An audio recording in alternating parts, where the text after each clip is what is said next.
This is investing 101. Now, before I talk about this, let me get you to understand 4 basic things that Ivy taught me about investing. Okay?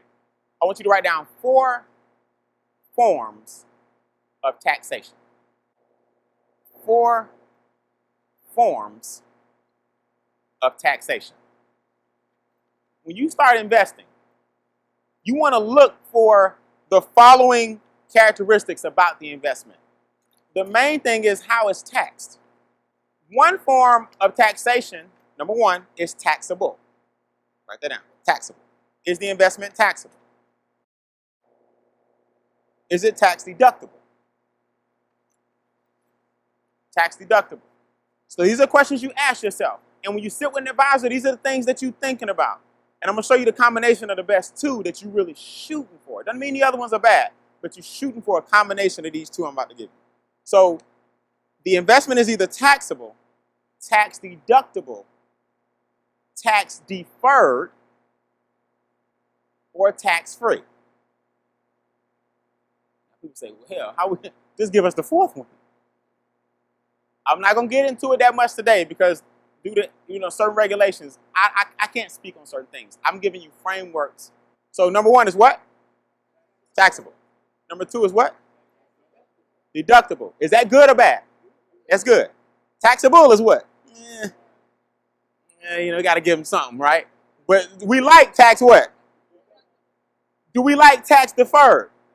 That's good. Tax deferred means I'll pay the taxes later, but my investment has drawn some interest, so the taxes are really paid so it's tax deferred instead of taxable. You see it? Some people put all their money in things that are only taxable. You at least got to give me tax deferred.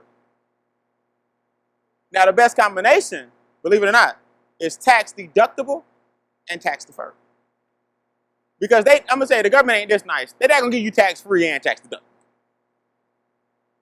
Okay? So what I'm saying is the most popular combination is the middle 2. The most popular combination. Okay? I'm not going to get into tax free. I'm giving you the 4 ways, the 4 forms of taxation. So now when we break this down, or even in the future when you sit with somebody, you're asking yourself intelligent questions. Now wait a minute. They hit me with the taxes when I put it in. And they hit me with the taxes when I take it what? That's not good. See, now you got a little ground to stand on. Like, wait a minute. Y'all got me taxable on both what? Sides. I need to be one of these other 3. Am I making sense? You can't put it in and you tax me. The government got it when I got the money to put it in. Then you telling me I'm going to make an investment, and then when I touch it, it's taxable. No. If it's taxable, I need to be tax deductible. If it's tax deductible, I prefer to be tax deductible so I can write off what I put in, and tax deferred so I don't get killed on the back end. Am I making sense? So now you got 4 ways to look at things. Give you a quick example. You put your money in a checking account. The money that you put in there usually is what? Taxed. So you got hit because the gross didn't go in there. What went in? The net. So it was taxed on the front end. Am I right? Then the bank eats you with these monthly fees if you don't maintain a certain balance in certain accounts, right? Then at the end of the year, your little $1,000 or whatever get a little dividend of 3 cents, then they tax that because your money made money. So you got taxed with the deposit and taxed on the money you made from the money it made. You got taxed on both sides. That's why you have to have a home-based business, so at least but when you putting that money in, you creating write-offs which are taxed.